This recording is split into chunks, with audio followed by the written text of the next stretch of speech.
Бүгүнкү мен үчүн аябай ответственный күн болуп атат. Мен абдан кубанычтамын. Балам ушундай мектепке барганга. Мага баягы ар бир мугалимдин айтып бергендери аябай кызык болот да. Жакшы, жогорку деңгээлдерден.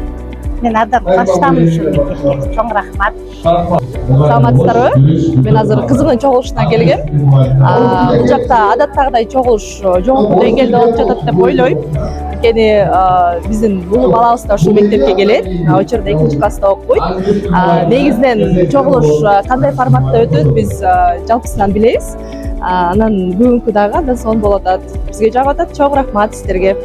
Чогулуш боюнча ой пикирибиз аябай жакшы. Бул биздин чоң уулубузда бул мектепке барганга байланыштуу бул иш-чараны биз аябай жакшы билебиз. Бүтөбүз мындайча айтканда ата-энелер менен мугалимдердин түзмө-түз окушу жөнүндө, уулдарыбыз жөнүндө баарлашуу аябай сонун.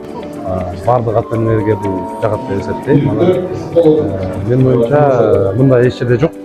Биздин мектептин өзгөчөлүгү ушул. Анан биз жамаатта чоң ыраазычылык билдиребиз. Биринчи жолу ушундай форматта чогулушту көрүп атам. Келгенде чай берди, андан кийин ар бир мугалимге барып балабыз жөнүндө суроолорду бердик. Алар бизге жооп беришти. Ар бир өзүнүн профили боюнча жооп беришти да. Мисалы ашкана кандай тамак берет экенин, кандай рационду карманат экенин, тамактын ар бир составын айтып берди. Ар бир мугалимден өзүм балам боюнча жакшы тараптарын дагы, кемчиликтерин дагы билип атабыз.